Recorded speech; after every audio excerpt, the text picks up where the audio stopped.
What's up, and welcome back to another episode of Gizmo Slip Tech. We are going to be doing a comparison live stream true unboxing experience between a MacBook Pro and the Zephyrus G14 RTX 5060 version, which is currently in this box right here. This is the 5070 Ti version up on top. Already unboxed this bad boy, but we've got a brand new laptop to unbox and a brand new MacBook Pro 14 with the M5 chip. So the key here is we're going to be looking at a few different indicators of quality of experience. How premium feeling is the unboxing? Total clicks to reach like fully immersed, like you're in the OS and everything's loaded. And then is there any unwanted spam by Microsoft or Apple? I know Microsoft has a really bad problem with this, trying to upsell you lots of stuff on your way into Windows. Total time for the unboxing from opening the box. Really, it's for the total time. I'm looking for the total setup time, not just total, like, because you can take a long time looking at the materials in the box and stuff, but total setup time, and then any bloatware that the laptop comes with that you need to remove really to have a full, access to full capacity of your SSD. Or bloatware especially that might slow down your computer at key moments, like when you're playing games or doing productivity applications. So in the case of the Zephyrus, I know there is an antivirus that's usually installed out of the box. So we'll probably have to remove that, and that'll be part of the setup time. But yeah, so that's the goal for today. The live stream will probably be a shorter one today, and there will be timestamps eventually. Now, if you enjoy these types of tech reviews, please hit the subscribe button and hit that like button. Really quickly, I'm going to post this live stream to my community page, and then we will get the unboxing underway. So we're going to just edit this really quick.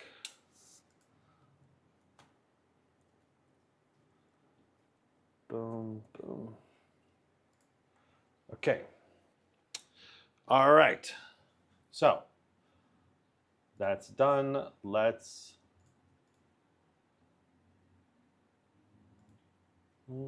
Well, it's not updating the post for some reason. I don't know why. Okay, there we go. All right, good. What's the aim in comparing these laptops? So there's a lot of different things that you can obviously do with either a MacBook or a Zephyrus G14. And one of the things that Apple is 100% trying to push is like the ability of the Macs to actually play games. It's one of the things they advertise at the very top of the M5 page for the MacBook Pro. I mean, they obviously have been lagging way behind in terms of total like game support, especially for total GPU support, like in terms of like drivers and compatibility. And that's one of the tests that we'll be doing in another live stream. I've got my large Steam library, and I'm hoping we can download and check out a whole bunch of different games. But that's gonna, like I said, this is gonna be in a different live stream. So we're gonna see what games are currently compatible. I mean, obviously, more and more games are becoming compatible with Mac. As more users come onto Mac, and as the gaming capabilities of the M4 Pro especially, and the M4 Max chip, and even the M5 chip, which has been much improved compared to the baseline M4 in terms of gaming capability. As we see the gaming capability of those chips improve, I think we'll see even more game support in the future down the line. So I do think that to say that, Absolute says, what is your aim comparing these two laptops? One is dedicated to work, one is dedicated to games, and that's just not true. Both of these laptops are 100% work laptops and can do a lot of gaming for the MacBook as well. So the goal of today's live stream, though, is just raw unboxing experience as it actually is, because usually I do the whole setup phase, which takes quite a while, on my own with the laptop, and then once it's all prepped, I do the live stream with all the benchmarking and analysis and everything. So, yeah, the goal of today, as you can see, the objectives right here. How premium is it? Total clicks to get through the setup, any unwanted spam, total time for the setup, and any bloatware after the setup. And then we'll kind of analyze our overall thoughts at the end. So without further ado, let's get into the actual unboxings. So I'm gonna go ahead and shift this. So this is the 5070 Ti Zephyrus G14, and we will do some performance testing and comparing with this versus this too, because depending on how you configure this MacBook Pro 14, this might actually be cheaper or very similar in price. I also want to mention that this G14 right here, they both retail $15.99, but currently this G14 is quite a bit cheaper. I think it's $14.99 or $14.49, I think, right now. We'll see the actual price, but we've seen it go on sale, I think, down to $12.99. So potentially the G14 could be $300 off, where I don't think we've seen any sales on the MacBook Pro because it's brand new, right? So it's gonna have some sales at some point, but probably only like $100 at most. Probably, I don't know, maybe 200. Okay, without further ado, let's do the MacBook first all the way through to setup, and then we'll move on to the Zephyrus. All right, so an analysis quickly of the actual boxing materials. So this is pretty cool. They have a pull tab. You can actually use that to get, access, and this kind of acts as a seal that is very, easy to undo, but also very clear whether the laptop's ever been opened. So that's a nice little premium touch right there.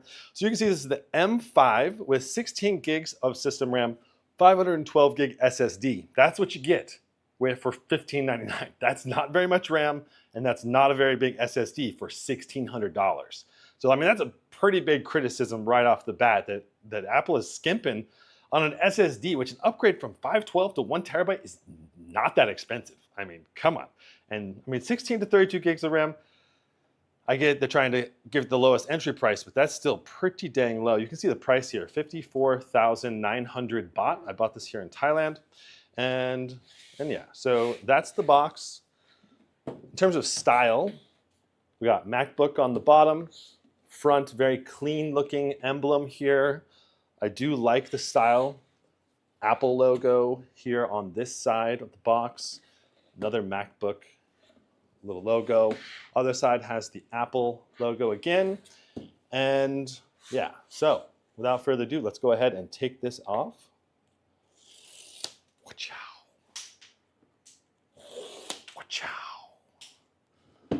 All right, and let's see how balanced it is. Cool. All right, so let's go ahead and go for a top-down shot now for a moment. So here is the MacBook, all wrapped in its plastic, never been touched by a consumer's hands yet. At least this one hasn't. If we lift it up, nice and balanced, easy to grab. I like that. And yeah, this thing is weighty. For a 14-inch, I think this is going to weigh more than the G14. And we do have the weight scale down there. We can check the weight here in a moment. But yeah, so we'll wait to unwrap that. Let's first go ahead and check out everything else that's included in the box here. Nice. DR13 tube. I need a powerful laptop. Windows for work. Well, I mean, if you just need Windows for work, you don't even really need a dedicated GPU unless your work involves something that needs a GPU. All right, so this is a very nice braided cable. Let's switch to this cam.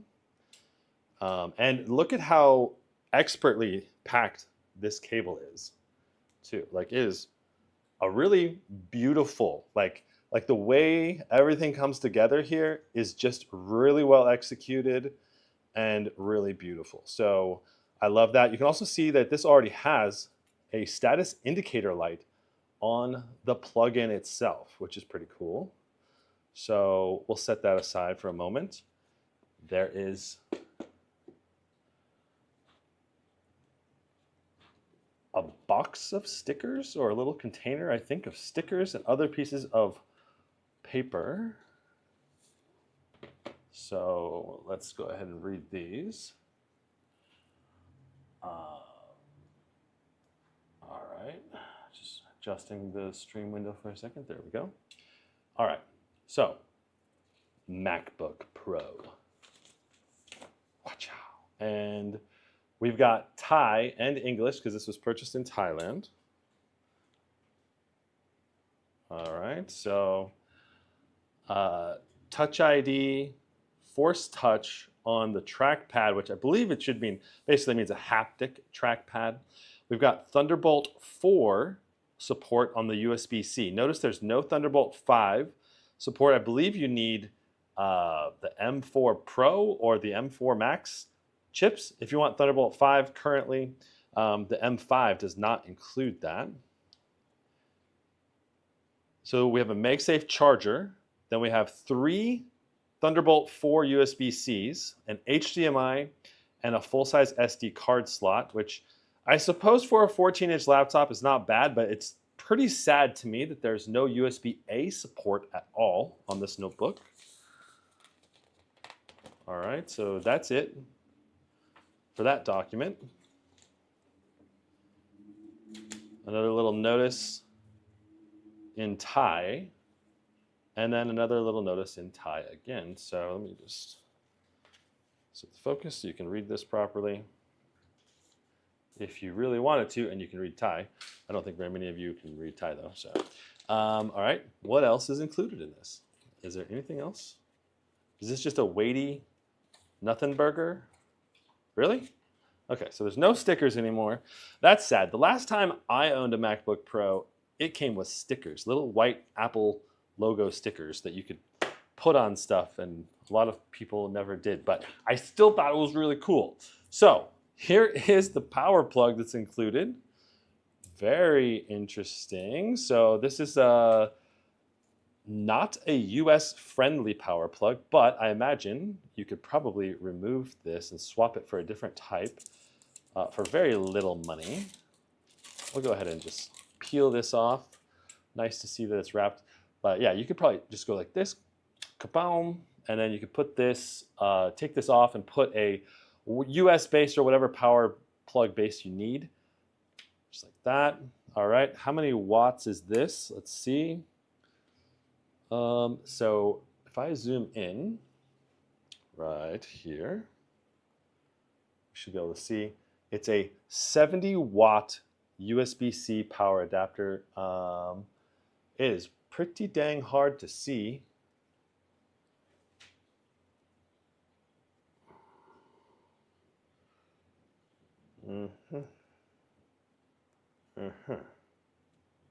Hold on.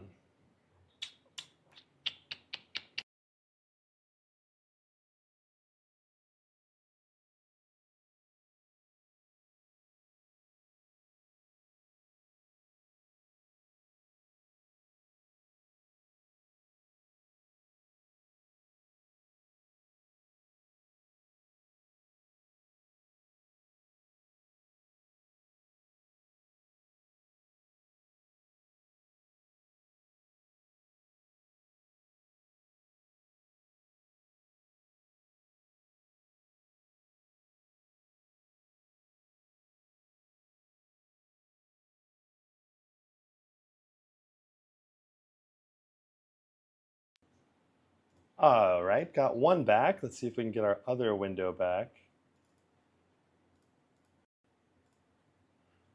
And this one. There we go. All right, so I got to figure out what did I press? There we go. Okay, so let's see if we can get this read a little bit better. It's very faint, but you can see it says 70 watt USB-C power adapter right there. And yeah, sweet. So let's check out the braided cable that this came with in a little more detail.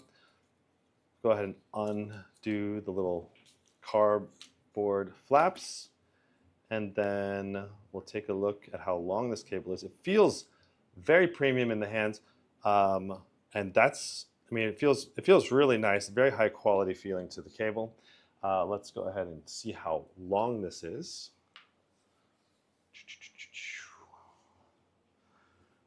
for sure this is not going to be very long. So, all right. So it looks like you're talking about a 6-foot long cable from the outlet to wherever you need to plug in, which that's not very long. You know, most PCs like Windows, they're like 10 to 12 feet long, probably on average. So this is going to mean you're going to need to adapt wherever you're plugging in to the shortness of the cable. All right, it's time to take a closer look at the MacBook Pro itself.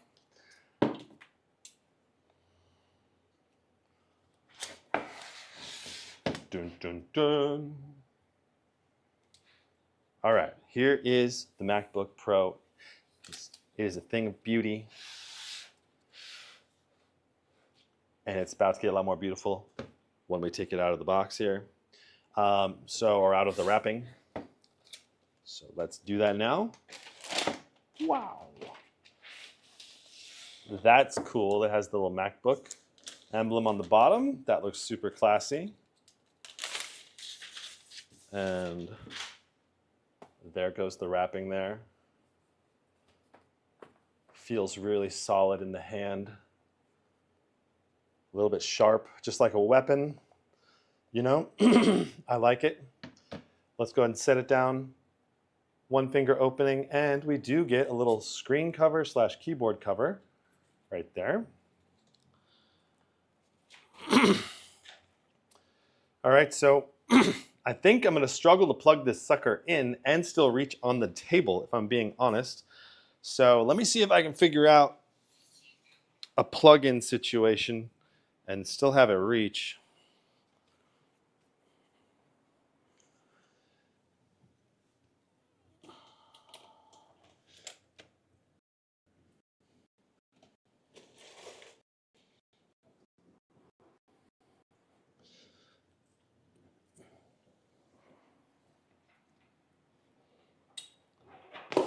Looks like it'll just barely reach from the floor onto the desk.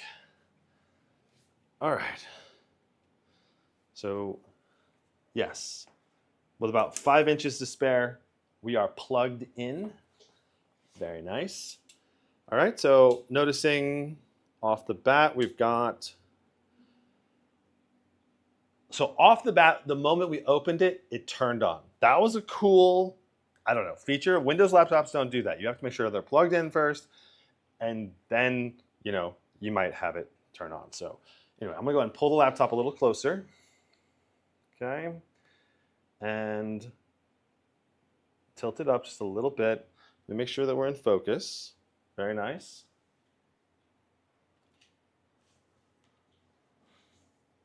All right. Ooh, okay. Yeah, I can feel staticky electricity here on the palms because there's no grounding. There's no ground to plug here and on the wall plug.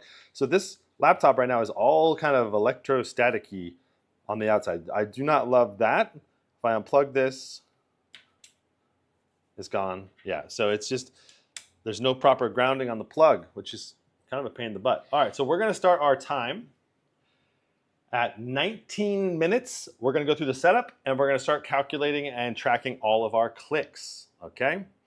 So, starting now. 1 click, 2 click, 3 click.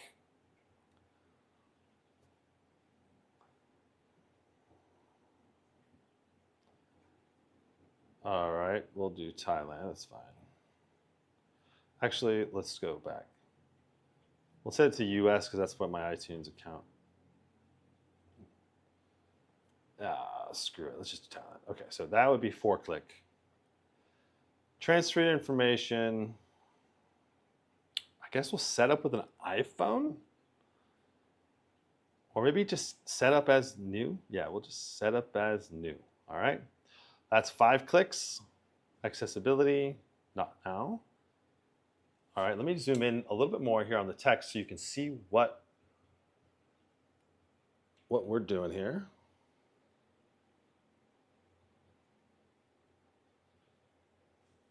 Okay, so accessibility feature, adapt your Mac to your individual needs. You can turn them on now, or you can help finish setting up further in system settings. All right, so if you're vision, motor, hearing, or cognitively impaired, you can get some assistance. We won't do that now. Let me go ahead and connect to the Wi-Fi. So we're on 6 clicks, 7 clicks,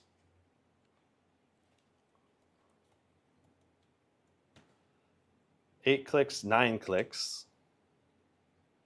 Once I get through the Wi-Fi, we'll go back to the screen. All right. So data and privacy icon appears when Apple features ask to use your personal information. You won't see this.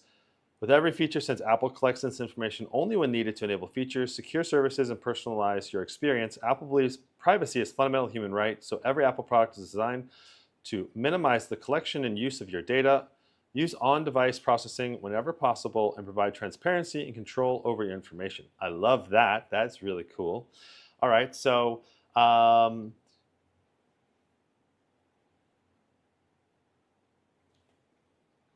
can't type properly. I need to raise this camera up a little bit. There we go. All right. Okay, there we go. All right, and I'm gonna turn away for just a moment. Okay. Typing the password in. All right, that's 11 clicks.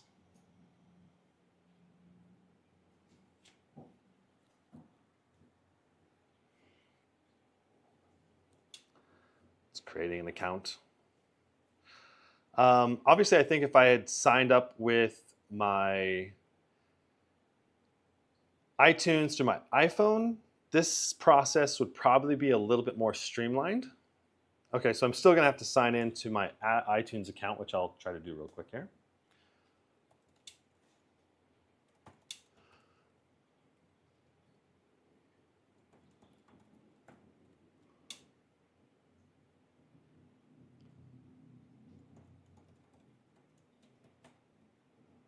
Keyboard is feeling really nice.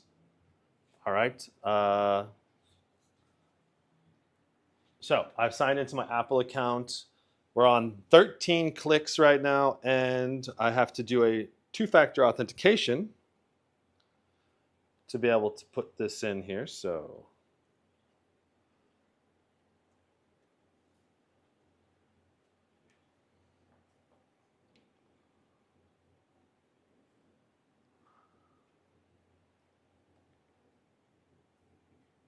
okay, we agree.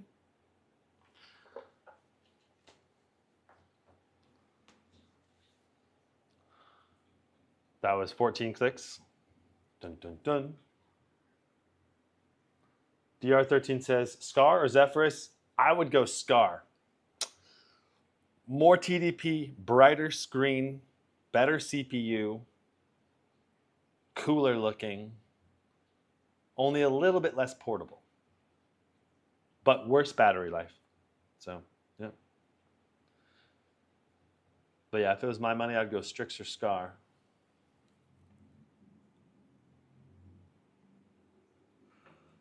GSC says, this is more powerful than any previous version of the base model and only one fan inside. I believe that's correct. All right, so here is the next window. Make this your new Mac. Location services on, device analytics on, app analytics off, Siri on, screen time on, appearance dark. Sure. We can roll with all of those and hit continue. That's 15 clicks. Apple Intelligence, intelligence that understands your personal context. Intelligence that understands your personal context. Connect to Wi-Fi and power to prepare. Connect to Wi-Fi and power to prepare for Apple Intelligence. All right, new ways to express yourself, enhance your writing, create personalized images, and express yourself in more ways than ever. The start of a new era for Siri. Siri is more natural and helpful, and you can now type to Siri, built for privacy, powerful intelligence without sharing your data with Apple. Interesting. You know, compared to cloud-based AI like Copilot Plus on Windows, that does sound a lot better, keeping everything local. I don't know if that really is true though. Okay, summarize notifications. You can use Apple Intelligence to summarize content and notifications you receive, making them easier to scan at a glance. Cool. Yes, let's just do all. To summarize, Touch ID. So we're at 16 clicks. Touch ID. Use your fingerprint to unlock your Mac and make purchases with Apple Pay. Start by placing your finger or thumb on the Touch ID. Continue. All right, so I'm going to show the whole process here. All right, so there we go. We're going to touch it.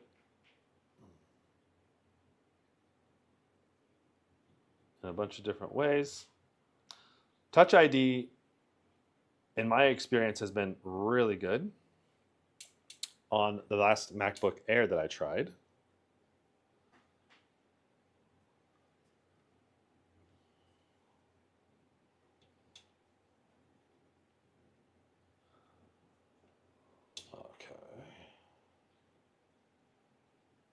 Okay. Use Apple Pay with Touch ID to make secure purchases right from your Mac. All right.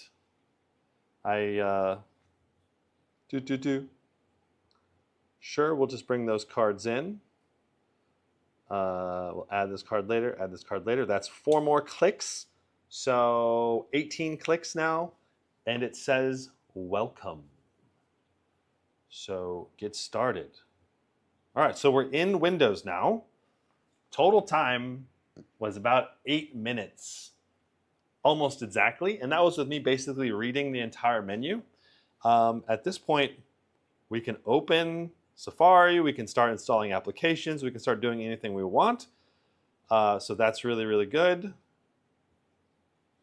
Overall, I am very impressed with the initial setup phase. It was very quick and very efficient. So nice. Let's go a little wider angle. So this is the new filming setup I have.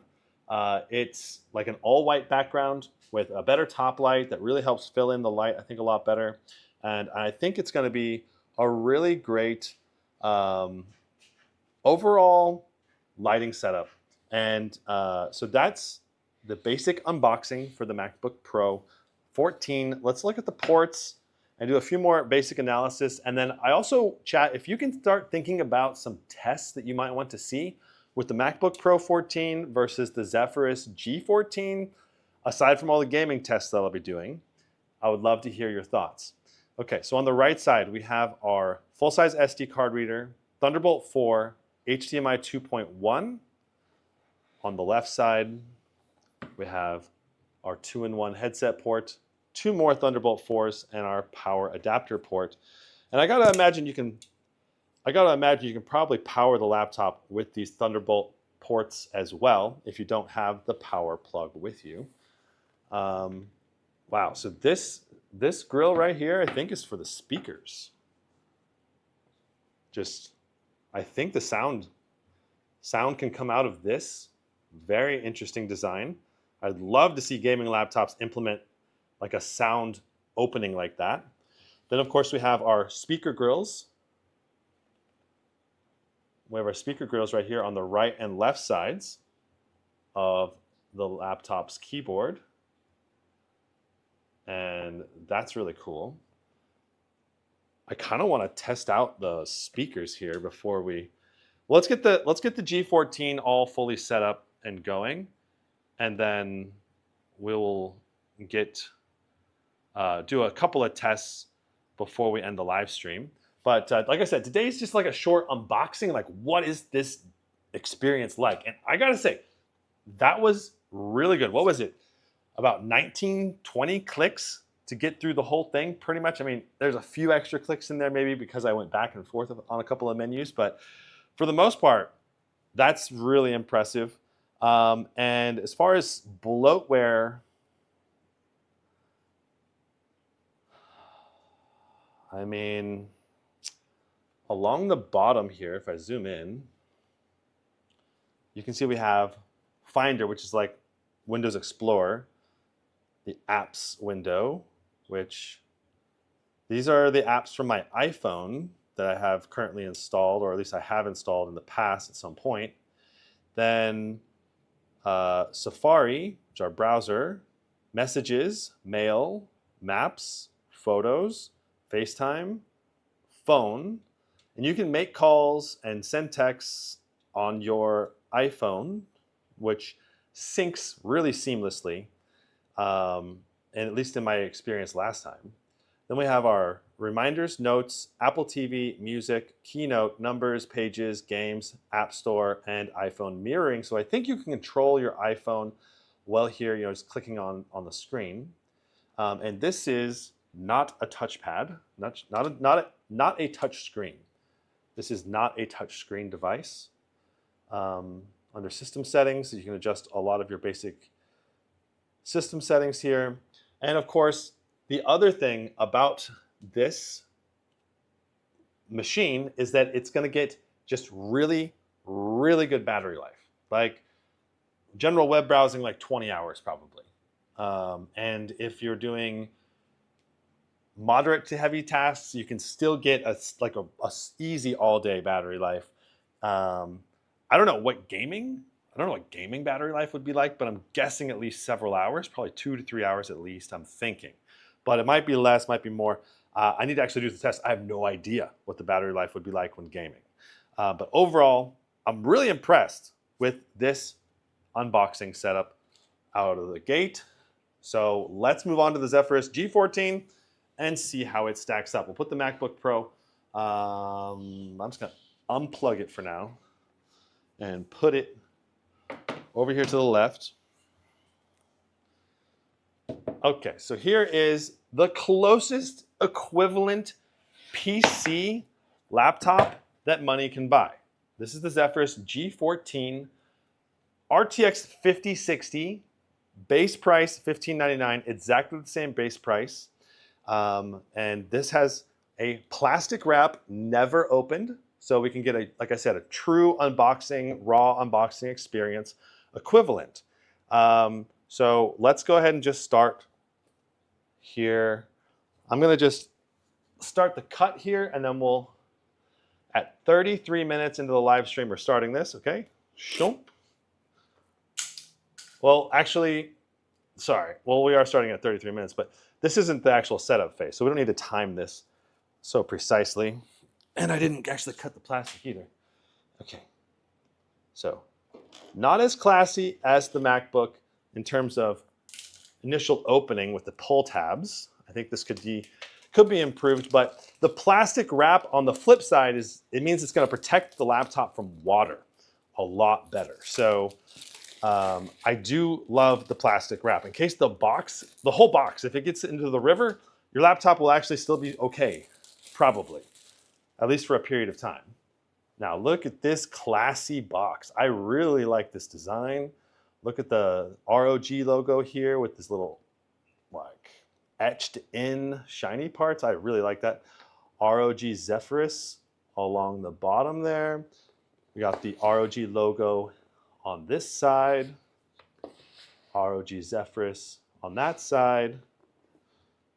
The serial number. The ROG logo there. Nothing on the back, but this is technically the inside box. There is another bigger external box, which, let me just grab that for you right now so you can see that too.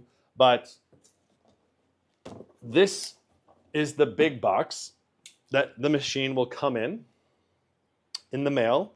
It'll at least be shipped, in this big box at a minimum. And you can see it's a platinum white 14-inch OLED. Let me zoom in there. Platinum white 14, let me bring it closer so you can really see it better. There we go. All right, so GA403, platinum white, 14-inch OLED, WQXGA Plus, 8 gigs of VRAM, Ryzen 9 270, a 1 terabyte PCIe Gen 4 SSD, and 16 gigs of LPDDR5X RAM, Wi-Fi 7 with Bluetooth, and then of course we have our ports with a USB 4 and a USB-C 3.2 and 2 USB-A 3.2s, and then Windows 11 Home. So that's the basics, but yeah. So this is going to be your shipping box, and it will be carried inside of another big box and it's going to be suspended here in the middle of this box, which will really help protect it in case the outer box is punctured, where the MacBook probably would not survive getting like thrown around by FedEx so much. And then there's also this second little box that it comes with. This has the power adapter inside. Let's take a look at this. So here is the power adapter. It's completely wrapped in plastic, brand new still. Let's just go ahead and remove the plastic. Voila. All right, and let's take a look at the power brick itself. All right, so it's a 200-watt power brick with a pretty sizable cable length. Let's go ahead and just estimate this out. And so this, from the wall to the power brick, is actually not that long. Looks to be maybe 2 or 3 feet. Let's get it fully unwrapped. I should really buy an actual ruler so we can see how long this is. All these cables. In the future, I probably will actually get one of those. Okay, so skabam, this guy is probably 2 feet long.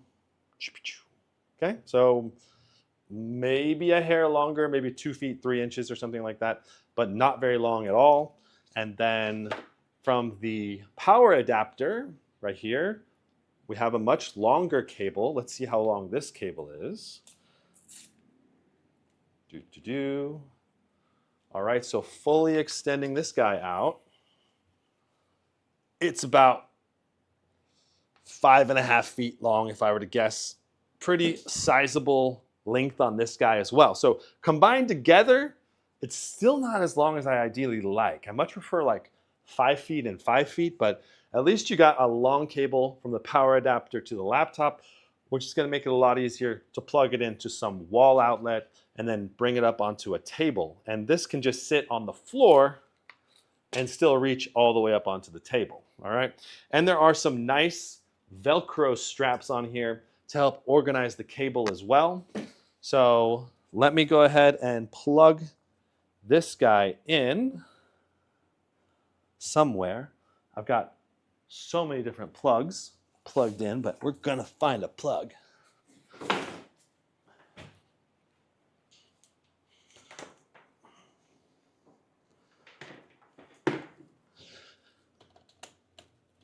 Okay, found one really easy. And we'll bring this cable over there. Cool. All right. So,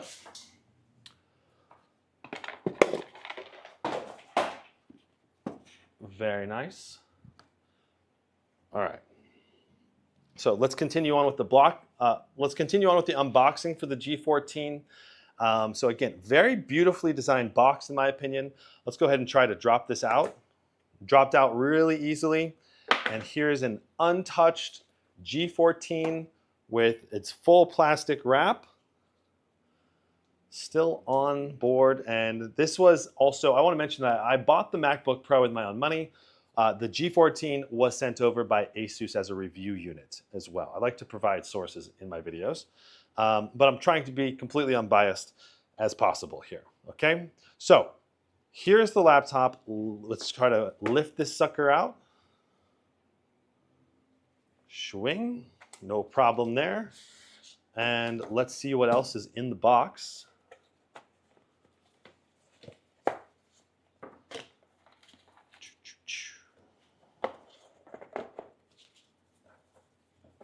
All right. Zoom in here. All right. Safety precautions for your notebook. Only Asus authorized technicians should remove the battery inside the device. Battery used in this device may present a risk of fire, blah, blah, blah. So lots of different warnings right there and lots of different languages repeated over and over. Congratulations on your Asus product purchase. Receive, download, browse, register, Best Buy Geek Squad. So if you're in the United States and you get the US version of this laptop, I believe typically it's sold through Best Buy almost exclusively.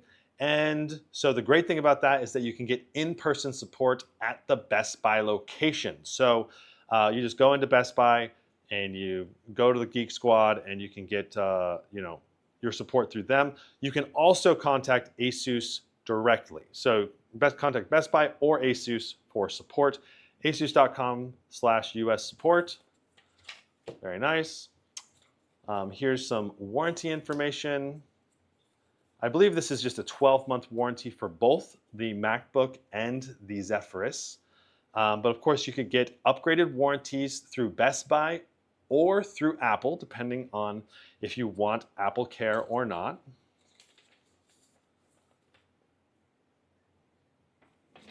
So, and of course, if you get this through Best Buy, it has a very generous return policy. And if you get it through the Apple Store, it also has a very generous return policy. So I think especially if you're buying through Best Buy, it's a very good buying experience and just as good as, say, using an Apple Store.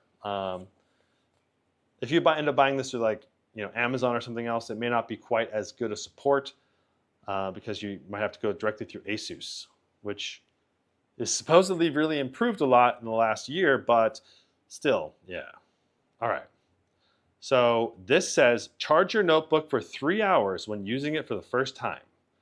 Use only with the bundled power adapter for charging, which maybe for the beginning, but I mean, it should have USB-C support. It's kind of confusing for people. But yeah, you need to plug in the laptop for sure before you power it on. And let's see, what else in here. Okay, so we got the laptop little mini guide here. So we've got our top view with our slash lighting. We've got our power button, audio speakers, keyboard, Windows Copilot, touchpad, caps lock indicator light, Windows Hello, array microphones, camera and IR sensors, display panel, and then of course our our ports here. We got the microSD, USB 3 Gen 2 port, USB 3 Gen 2 Type-C with display port and power delivery, the USB 4, which is equivalent in speed to the Thunderbolt 4, and with all of the power delivery and display out supports. You also have our HDMI 2.1, and yeah, lots of great ports on this laptop, and I would say better ports on the G14 than the MacBook in terms of total flexibility. But I do like that it's a full-size SD card reader on the MacBook for sure. That's a nice upgrade. And I mean, 3 Thunderbolt 4s is kind of insane, but also the lack of USB-A is kind of insane on the MacBook too. So, yeah. All right. I mean, I get what Apple's doing. They're just saying everyone should just move straight to USB Type-C, which I think that's a great idea, but sadly, USB-A is still so popular and so many different devices still use it. So I don't know if the world's ready for all USB-C just yet. Okay, all right, let's go and remove the plastic on the notebook. Then we'll get into the setup phase and we'll time that. All right, so flip her over.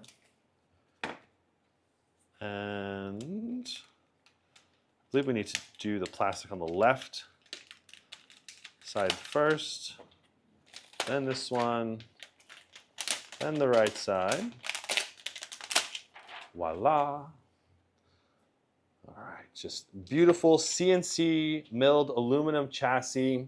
It looks gorgeous. In my opinion, this is just as beautifully designed as the MacBook, and it feels really, really solid in the hand, just like the MacBook does. All right, I'm going to put this plastic back together really good if I can, so I can wrap it up again at some point if I need to, properly.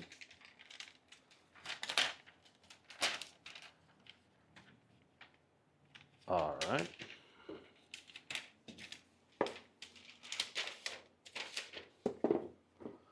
And the old one finger lift, no problemo. And we also have a little keyboard microfiber duster thing there. Put that in the box over here, and we'll set this box off to the side. Now we'll take our power adapter and plug it in. And notice that we did not turn on right away at the beginning. It needs you to plug in first and then press the power. And now we're in business. All right. Gendor Temp says, yo dude, welcome back to reviewing. I wish Apple spent some more time optimizing their laptops for gaming. Would be the only choice. Well, I don't know if it would be the only choice because simply put, the NVIDIA GPUs are just massively more powerful than the like the M4 Pro or M4 Max. But it would be really good choice. It would make the gaming choice way better if game support and compatibility was much better on Mac. And I mean, I welcome the competition. I think Mac should really emphasize their gaming because that's one of the main reasons people are holding on to their Windows PCs. For me, for sure, that's the main reason I'm sticking to my Windows PCs is the gaming side of things. If Mac did optimize their gaming, then they get much better battery life and their quality of product is just top tier. So very few Windows manufacturers could compete, I think, on the Mac side. And the other side of things, of course, is the productivity applications that you get on Mac are just different. And a lot of enterprise applications from Windows, business support in particular, are not supported on Mac. So a lot of companies will still use Windows PCs no matter what. So yeah, I mean, those are the two main reasons I think Windows is still alive and kicking. Plus, you know, a lot of people have used Windows PCs their whole life. It's what they're familiar with, so it's what they're going to buy. Okay, so we are ready to go. At 48 minutes, we're going to start clicking. All right, here we go. Setup has started. 2 clicks, 3 clicks, 4 clicks. Let's get connected to a network. Let me go ahead and just switch real quick.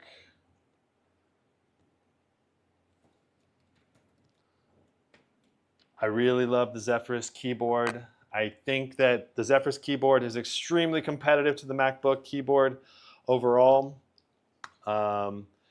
Checking for updates. So now we're waiting. I don't know how long we'll have to wait. This is going to be part of this unboxing experience. You know, the Mac came pretty much no updates required, just straight into the operating system. Where, you know, this laptop just sent to me fresh from Asus, and we still got to check for updates. You know, like it can't go straight into Windows. It has to go through an update process. So we're just going to wait for a little bit. The sound is lagging behind the video. Thank you for the heads up. Let me redo the cam link. 1 second.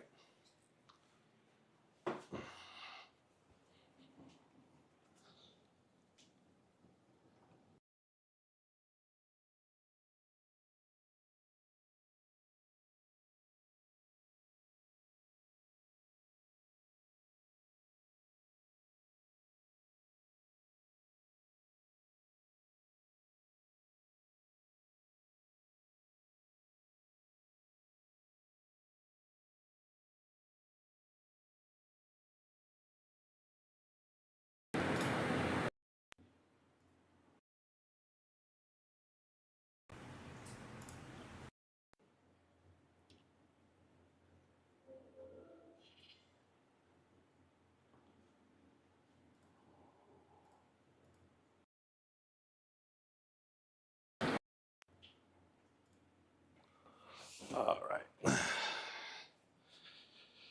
Hold on, boys. Okay.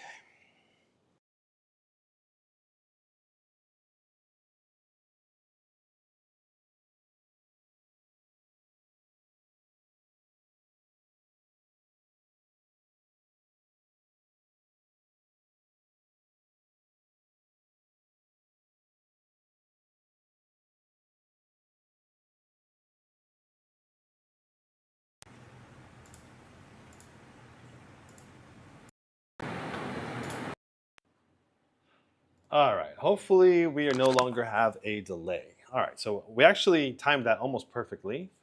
Um, but let me switch and activate, deactivate. All right. So here we go. All right. So we just got to this page. Probably got to shave off just a few seconds. G14, 50, 60. All right. We're on 6 clicks right now.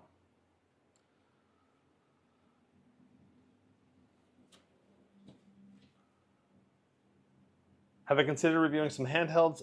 Yeah, I've got the ROG Ally behind me. I've got the Xbox ROG Ally X coming in the mail soon. It's stuck in Thai customs right now. So the Zephyrus G14, it had to reboot to install some Windows updates, I believe.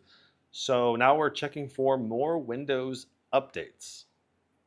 But yes, and now we're doing more Windows updates. Wonderbar. All right, let me check chat. And Gendor Temp, by the way, I've been doing lots of reviews the last few years on Gizmo Slip Tech. I just mainly took a break from Gizmo Slip, that main channel. Gizmo Slip Tech, I've pretty much kept active the whole time. All right. Eunice says, the Zephyrus wins the port input-output battle. I think that's important, and I agree with you. I think that is very important, and I do agree that it wins. How is the M5 Silicon? Well, we're going to get to benchmarking and testing all of that in another live stream, but it's definitely going to happen. And if you guys have tests that you really want to see run in a head-to-head, I'm looking to expand my horizons on some tests specifically for this test. So we may not use the test again in the future, but like, DaVinci Resolve would be great. General productivity, like a web browsing test that we can run on both Mac OS and Windows. Any types of benchmarking tools that are on both systems so we can have some like-for-like benchmarks. Obviously, I'm going to try to figure out what games are indeed compatible, and then we're going to run those side by side and see which system can actually play the same game at the same settings, same resolution at the better FPS level. Screen response rate, I think, will be very important to test as well, because the Mac series, even though they're OLED panels, sometimes they have terrible response time. I don't know if this one has a better response rate or not. I don't even know if it's 120 hertz. We can dig into some specs here in a moment, but the G14 is 120 hertz. It's very fast response rate, and it's excellent for gaming. G-Sync supported, which is very, very good, obviously. Okay. I wish there was a 14-inch Legion with a 5080. The 16-inch Legion is hella big and barely portable. Yeah, that's true. I agree. It'd be really nice if Lenovo offered a a top tier performance 14-inch laptop. Honestly, I wish the Asus offered it up to the 5092. I mean, obviously, limited GPU TDP is an issue. And the more you upgrade the silicon without feeding it more power, it's just not going to perform that much better. But in theory, being able to go up to, say, 24 gigs of VRAM could certainly future-proof the laptop more, and getting a bit more performance. Like the Zephyrus G16 with the 5090 did have up to 20+% performance gains over the 5070 Ti in my testing, but that's not on average. I think on average it was closer to 10%, which for the price increase, it's not that good. From a from a raw performance perspective, though, and you just want to get the very most powerful 14-inch laptop, the Zephyrus G14 is pretty much it in the Windows side. Like, they've cornered the market. Asus has cornered the 14-inch gaming laptop market, or just high-performance Windows laptop market. Like, if you want a high-performance GPU, like 5070 Ti or 5080, the Zephyrus G14 is your only option. So, yeah.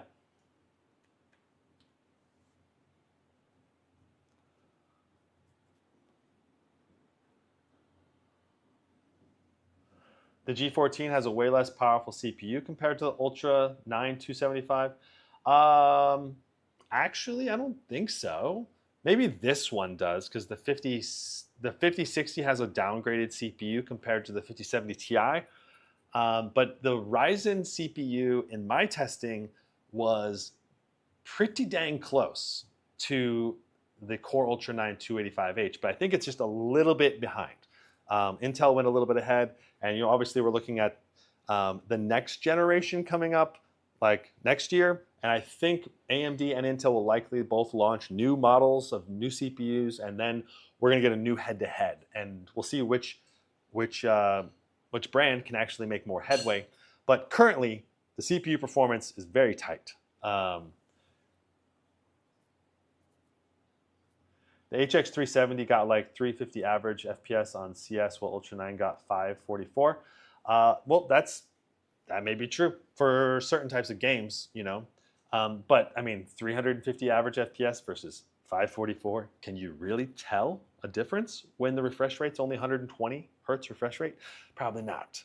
It's like it's gonna be not that visible or visible at all, really. Okay, so we've been updating Windows Update for about 8 minutes right now, just waiting. And it says it's done downloading 98%. So, I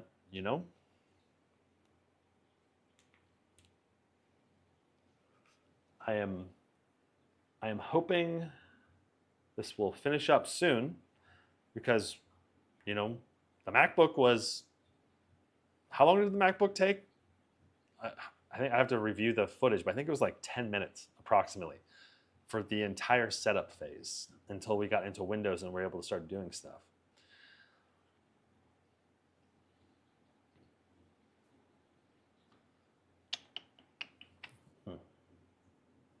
The HX370 is a very low wattage CPU, though, compared to the Ultra series HX CPUs. Yes, Chill Melm. But what we were talking about was the Zephyrus, I think, G16 versus the G14, which has the 285H, which is a similar class to the HX370 from Intel. Like the AMD's HX370 versus the Intel Core Ultra 285H, not HX. Like HX is like, more CPU cores and a higher power limit, and is usually only in thicker machines. So, but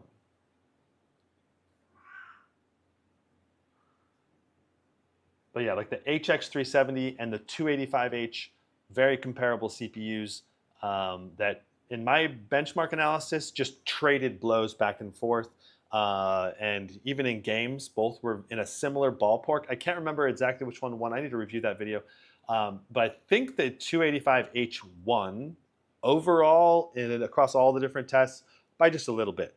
So ultimately, to me, it comes down to which of those CPUs is going to cost you or be more cost effective. And like, if you can get one for a few $100s less than the other, all other specs are the same, then just get the one that's cheaper. That's my current recommendation for the HX370 versus the 285H debate.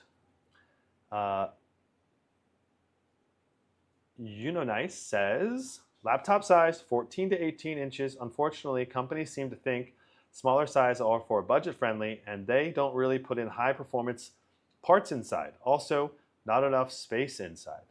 Yeah, I know what you mean. Like, a lot of the companies are like, if someone's going to get a 14-inch laptop, then they're only going to spend, less than $1,500. So we're only going to offer up to the RTX 5060 or maybe 5070 at most in our 14-inch laptop. Like, that's what a lot of the companies did this year.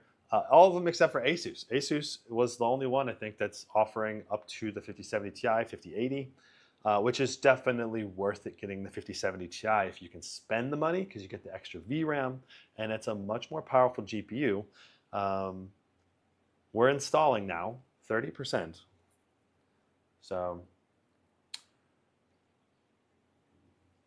So curious, out of the people watching this, or maybe if you're watching the VOD after the live stream is done, what I'm curious if any MacBook fans are actually watching or not.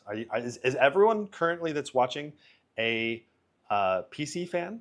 You know, like do you own a PC or do you own a Mac? I'm hoping that this video can bridge kind of like the gap between those two audiences. Most of my audience members, to the best of my knowledge, are, you know, PC users mainly, you know, because I mainly review PCs. But this video is gonna, you know, go deep into the MacBook and see how well it performs and see how well it can game, application compatibility and all that, you know.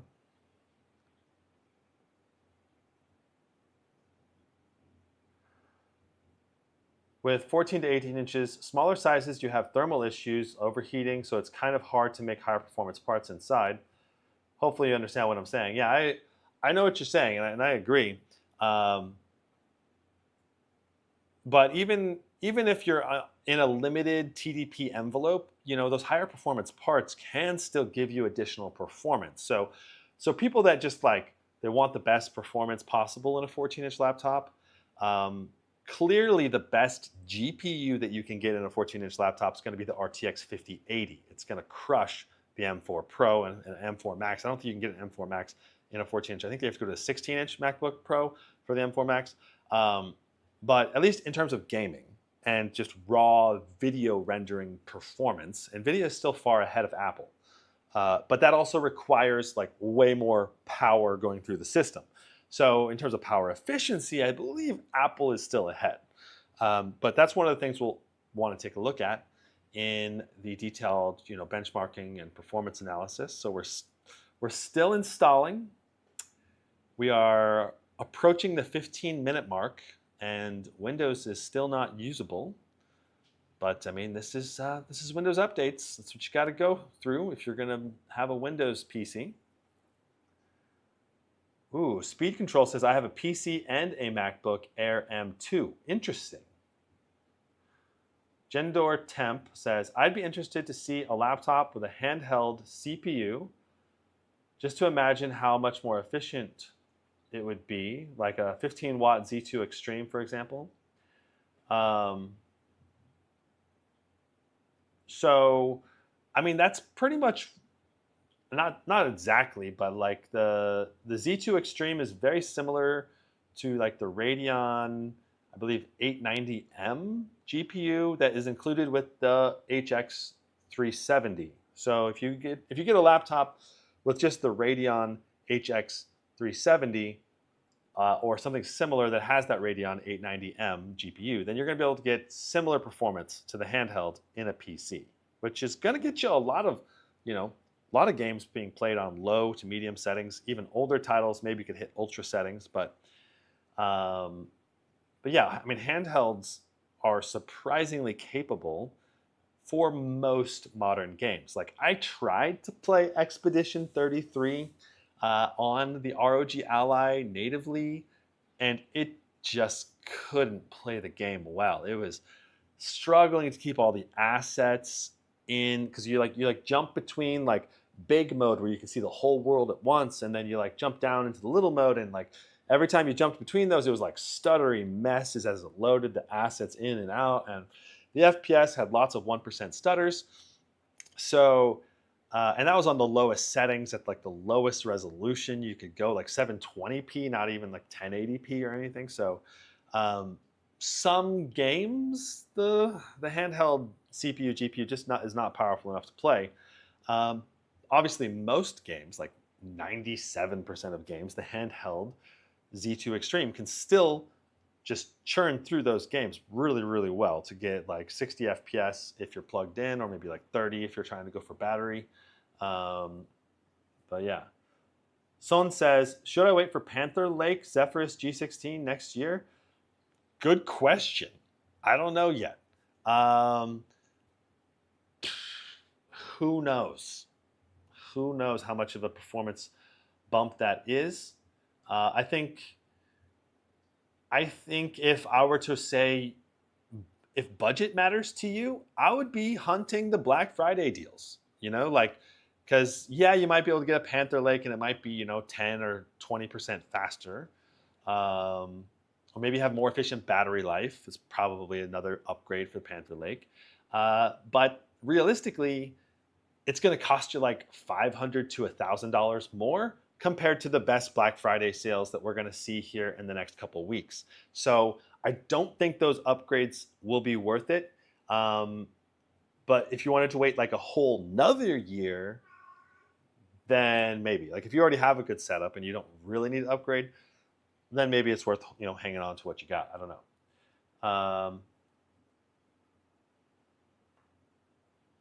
Nice says, I personally prefer PC over Mac. Why? Because of the type of tasks I like to do are more compatible with PC than Mac. So understand that what you're going to use, any laptop, before you buy it. Yeah, and 100% I agree. If you're gonna do video editing and photo editing and then answer emails and watch Netflix, a Mac is just gonna be better in almost every way than a PC. But if you need to use enterprise applications, do a lot of work with different companies, companies use PCs, PC security far more than Mac. And you'll be able to go into offices without looking like a, liberal arts student, I guess, and be treated much more respectfully if you're using a PC in those kinds of environments. Plus, you'll be able to maybe potentially log into their network or remote in or whatever. And Macs can do that to some extent as well, but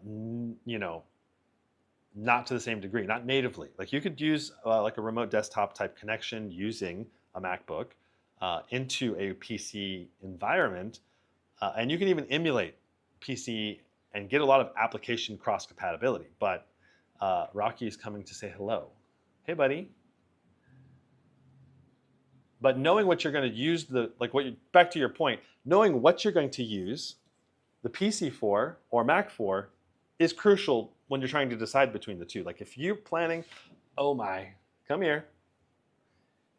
Rocky's going to take down the back wall, which is just hanging up on a little tripod. Hey, buddy, come here.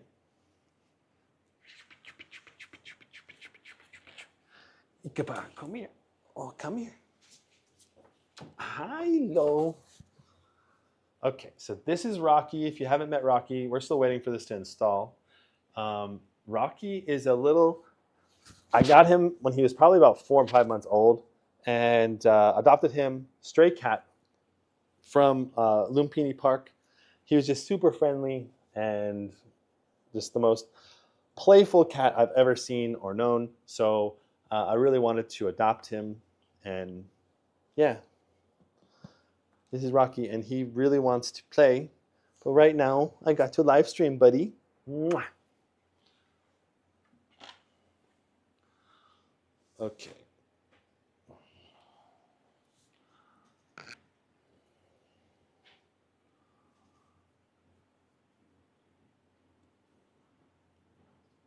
Someone says, without worrying about price, I'm just chasing the best thermals with higher frequency. I don't think you should chase higher frequency. I think you should chase more responsive load times, probably. Like how long does it actually take to render a video? How long does it take to turn the computer on? How long does it take to open the browser and change tabs and all of that? I think a lot of that is a lot more relevant than the frequency. Okay, so we're restarting for a second time. We are now 22 minutes into the setup of our Windows PC. That's a famous cat. Yeah, Rocky has his own YouTube channel. Well, it's Rocky and Sky's YouTube channel now. But I don't know if he's famous. I guess he's got a few 100,000 views now. So I guess that makes him kind of famous. What's up, kitty? Yeah.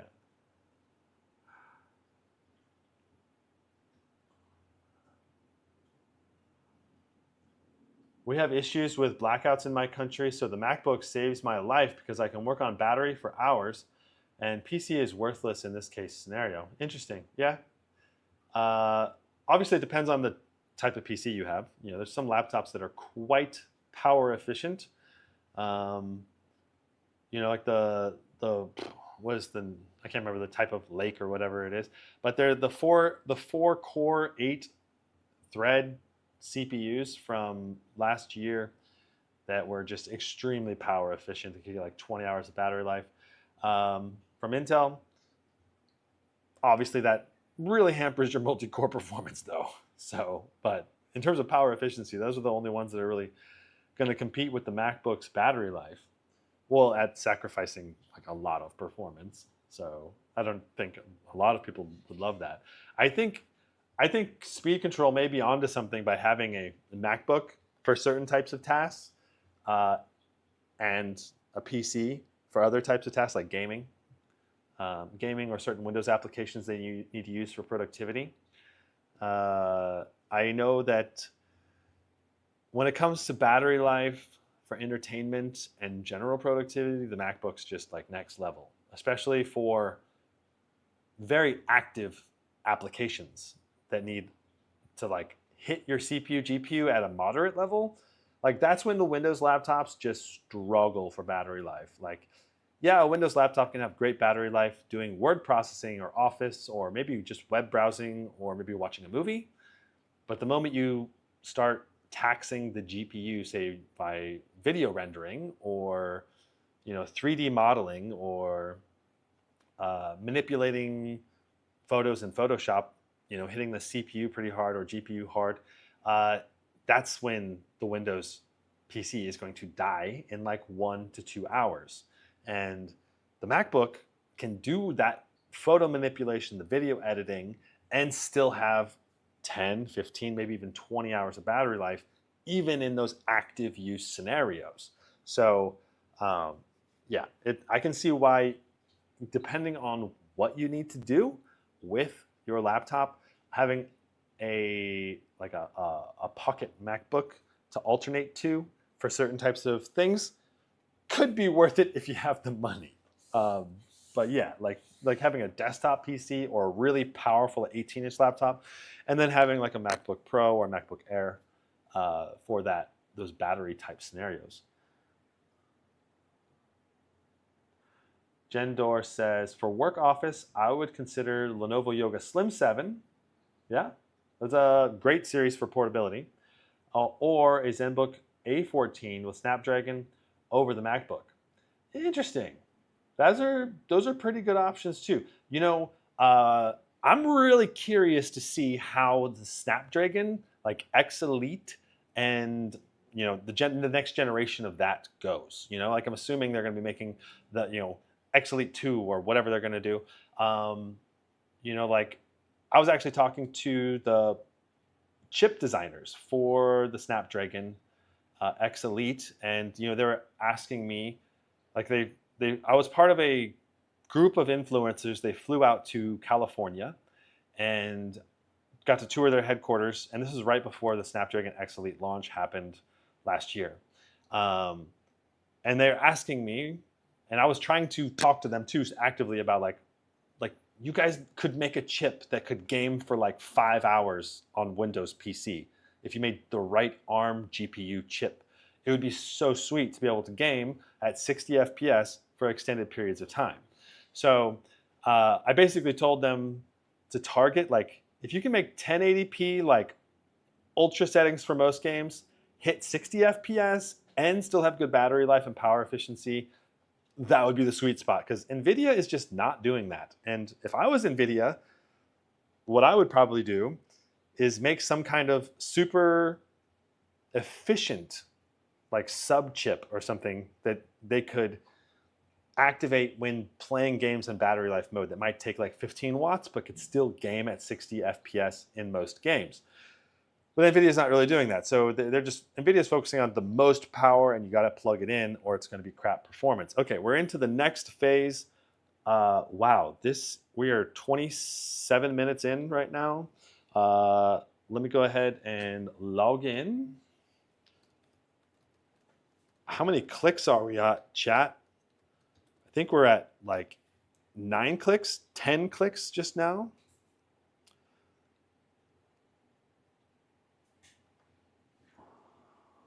Uh, 11 clicks.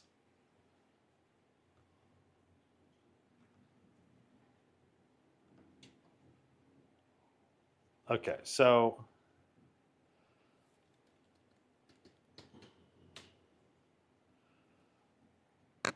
there we go.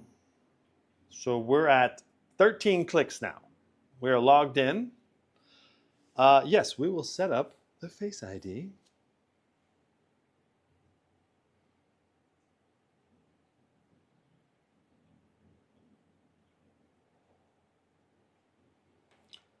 All right, 14 clicks, 15 clicks,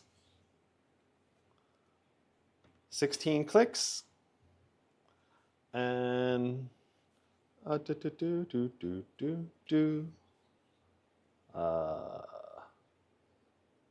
just type this in real quick. 17 clicks.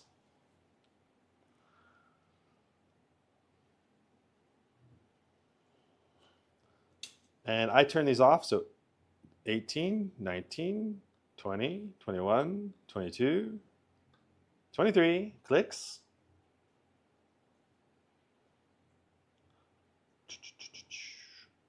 24 clicks. 25 clicks. 26 clicks.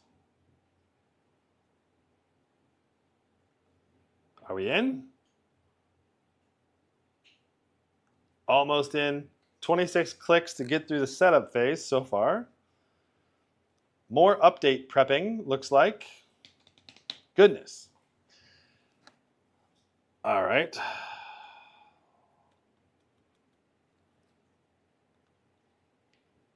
$24, or was it 25? 26. 27. And you can set up your phone. Nice. You know, I've never actually done this, but use your phone from the PC. We'll skip this for now, but make and take calls and keep up with your messages and everything. That's really cool. We'll skip this. 28.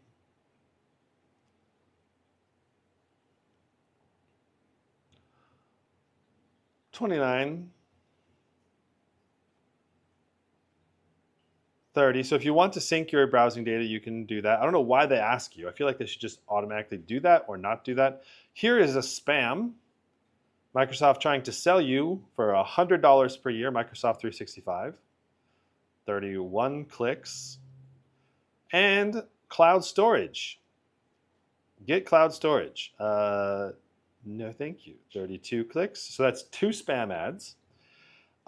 Don't set up an email box that I'm not going to use. Why would I want that? You know, that's bad. Okay. Anyway, 33 clicks.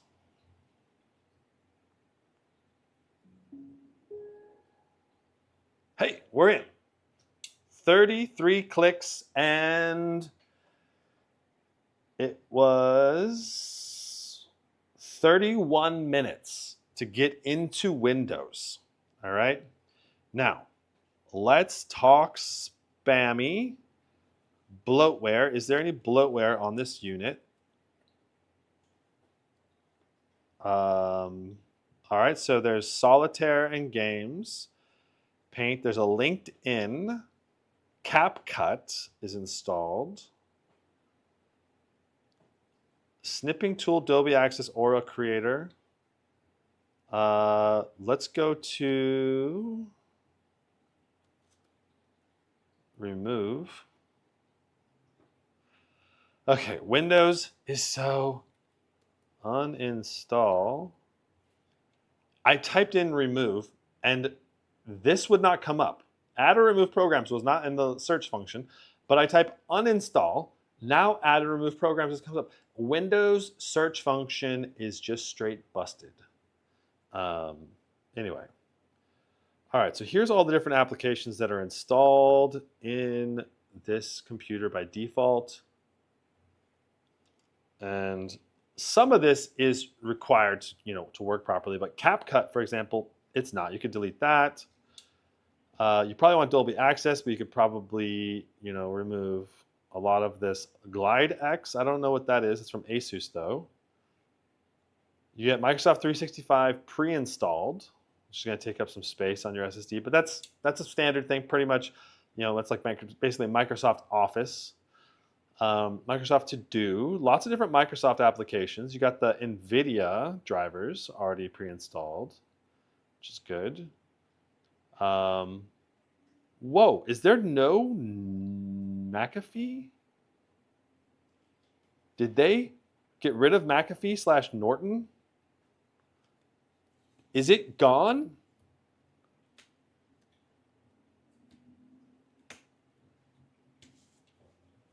What?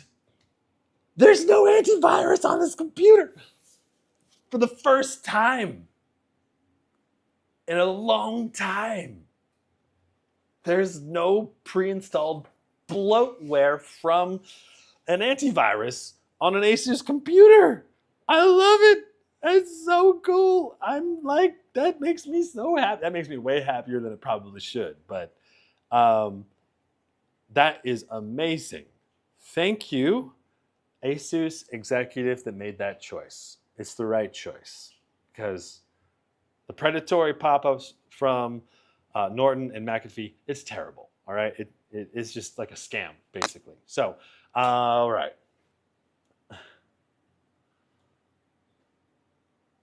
Okay. All right. Will you compare them in games that are compatible for Mac? Yes, that's the plan. Not right now, but in a future live stream, we're going to be doing that. So let's do a few side-by-side tests now. We can get both of these. Let's just set them up, and we'll do them some side-by-side comparisons. So you can unplug, and let's just do some size comparisons to start with. So two 14-inch laptops, and wow, they're so close in size. Like carbon footprint of one another.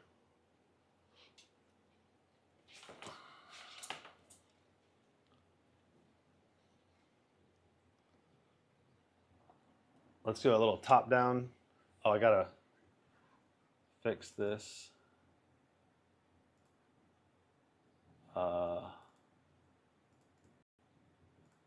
Okay. Wow. I mean, literally, you cannot see the MacBook underneath. That's hilarious. It is so close in size. Can't even see it there. If we flip it the other way, let's see, is the MacBook just a tiny bit smaller? Or no, they're like exactly the same footprint. I was not expecting that. I thought there would be a bit different. I was thinking the G14 was honestly a little bit smaller. But, I don't think that's the case now. They are basically, again, like carbon copies of their thickness. Maybe the G14 is just a little bit thinner.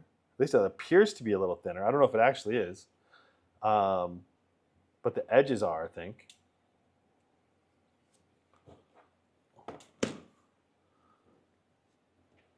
Amazing, okay? Like they look so similar.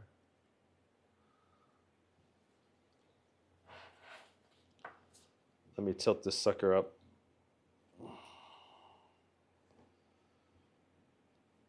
Which one do you think is thicker?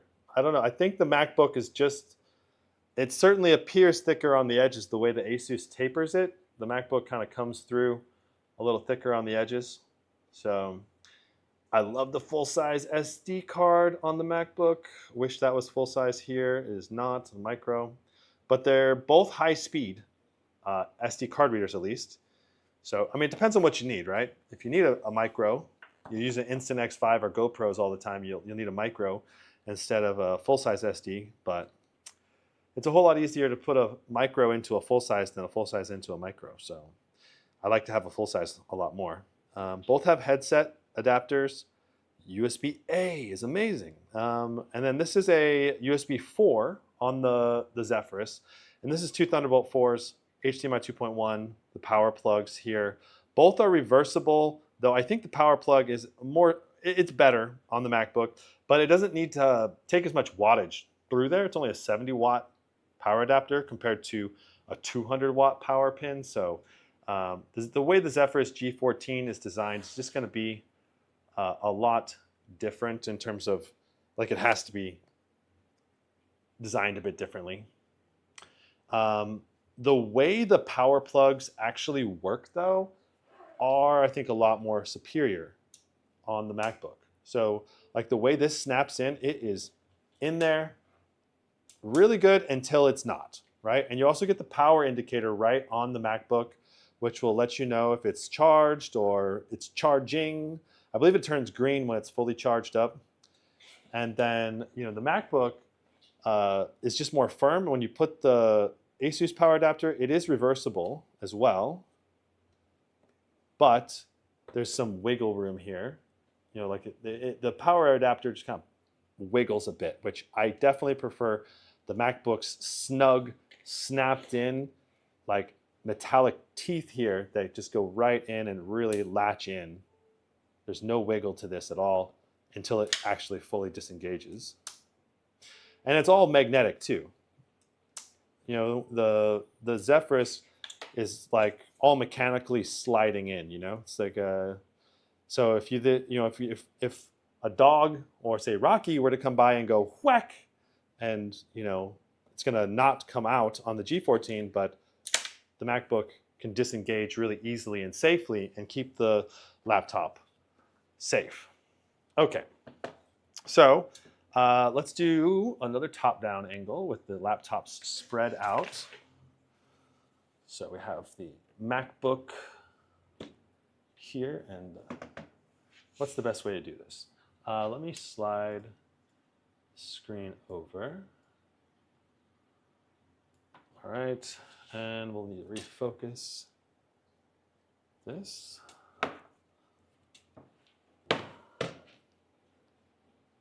Still needs to refocus. Okay, so one thing that the Zephyrus has here is the slash lighting. It's like a LED lighting effect that looks really cool. You know, the MacBook does not have any illumination on the back, but it's nice, clean look on both machines. Flipping this over, we can see the ventilation on the bottom of the Zephyrus is quite extensive. You know, lots of intakes for the fans, which will be exhausted right here. Dual fans on the Zephyrus, and the MacBook here. Basically, I imagine this is probably intake as well as speaker ventilation. So lets the speaker noise come out, and then, you know, intake of air, outtake of exhaust. And there's only one fan on the MacBook, two fans on the Zephyrus G14. And we'll be taking this apart in the next live stream, I believe. That'll be the plan, and we can see the internals in detail.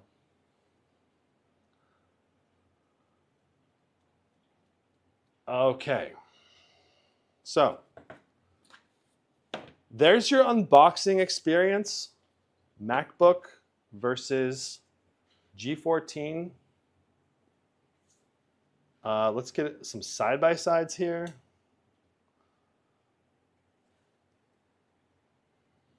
Okay, so my face was obscured there. Let's slide these forward. Cool. Cool. Very nice. It's a good angle. Let me slide this back. And let me just go like this for a second so we can get logged in. Let's see if I can log in with my finger. Beautiful.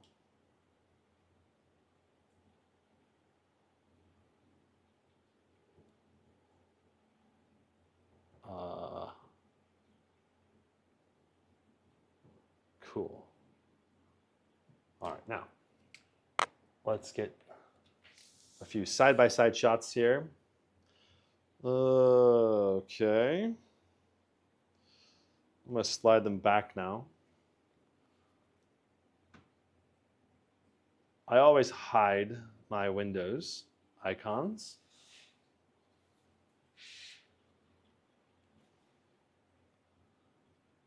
Okay, and now we can do this. Get a sweet side by side here. Let's get the focus better. Tilt up. Beautiful. Let's do maximum brightness.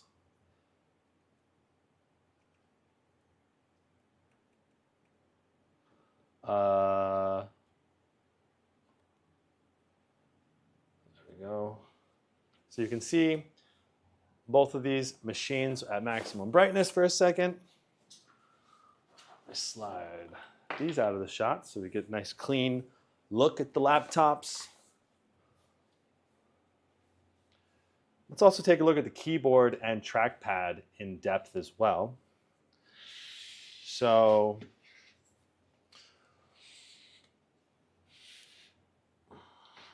I imagine that should be quite a good angle from top down. Yeah.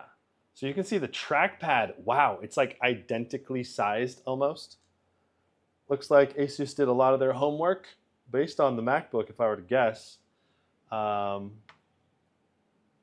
So, all right. So in terms of, there we go. All right, in terms of trackpad, this is a glass trackpad. This is a glass trackpad, but this is haptic feedback based, which means there's a little motor that vibrates when you press it, okay? And it's capacitive touch driven, where I'm not sure, I don't know what kind of touch driving nature this trackpad is, but it's certainly not a haptic feedback when you click it.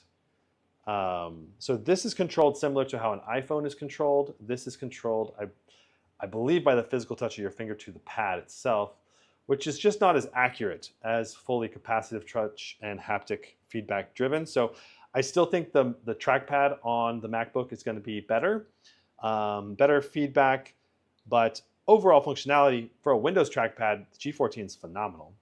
Looking at the keyboard, like it is almost exactly. The main thing on Mac keyboards that I dislike is the control key here is swapped for FN. This drives me crazy because I am like a really fast typer. I like type really fast and I need to press control a lot to be able to jump between words. And you cannot do that with the FN. So very frustrating for me having to deal with that. So caps lock has a little indicator light for both of these, but the light is better quality on the MacBook. It's brighter. Now, secondary key functions, you have, you obviously have your 1, 2, 3, 4, 5, all the way up 1 to 0 with the secondary, at and all those symbols. There should be a keyboard backlight for the Mac, right? But I'm guessing we have to cover this to get the Mac keyboard backlight to turn on.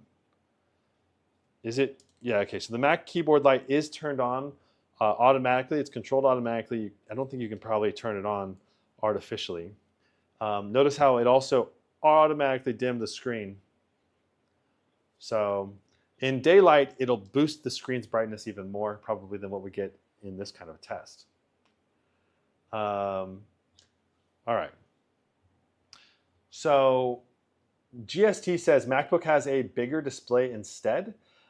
Interesting. I wonder how much of a bigger display it is because it looks so similar. I mean, you got the notch at the top. That's probably how they managed to make the display just slightly bigger. And that's, I don't know, maybe not a positive for a lot of people. I don't know. Anyway, secondary keyboard functions, you have brightness down, up. This is like your Windows organization option. So all the different windows can be put into like this selection bin type thing.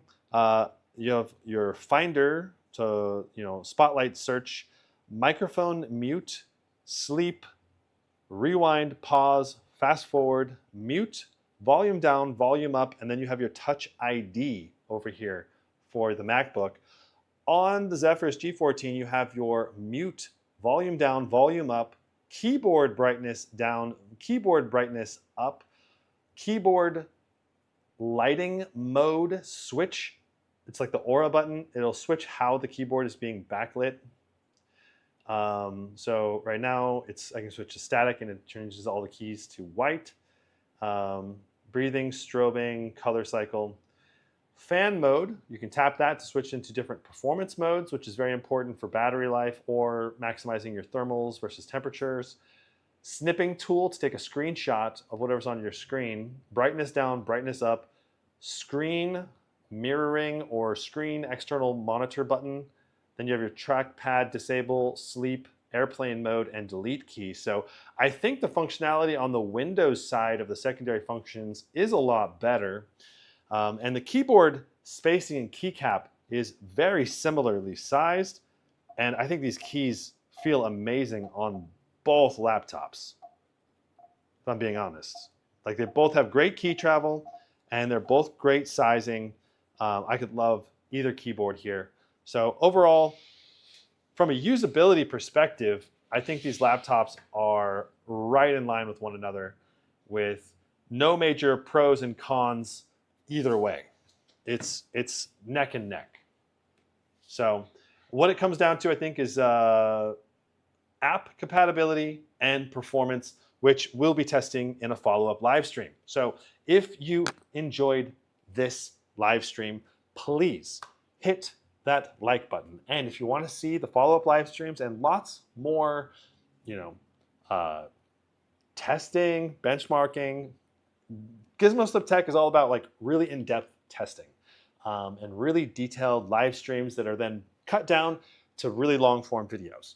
Gizmo Slip is where I'm going to be putting really condensed general reviews going forward for especially more general tech products. So think like top 10 gaming laptops. We'll probably go more towards like the main Gizmo Slip channel now, along with like iPhones, smartwatches, smart glasses, stuff like that. I think I'm gonna put more towards the Gizmo Slip channel, and detailed analysis and benchmarking will be focused for more advanced users on Gizmo Slip Tech. So that's my current vision for the two channels going forward. I hope you guys enjoyed this detailed unboxing, breakdown comparison between the MacBook Pro 14 M5 and the Zephyrus G14 with the RTX 5060. So very soon we'll have a follow-up live stream, probably here in 2-3 days, comparing performance and benchmarks. I don't know exactly the day we'll be doing that, but I'm gonna need to figure out exactly what I'm gonna wanna test. So please, in the comments down below, let me know if there's something you really wanna see tested between these two laptops. Hit me up, let me know in the comments, because I definitely value your feedback for continuing this test and making it the best that we can in the follow-up live streams, or live stream or live streams. So, okay, I'm gonna check chat and then we'll end the live stream for today.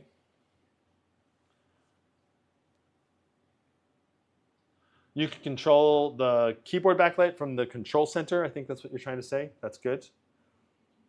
Okay, cool. I think I covered everything in chat. Thanks so much for watching. We'll see you in the next one. Brandon out.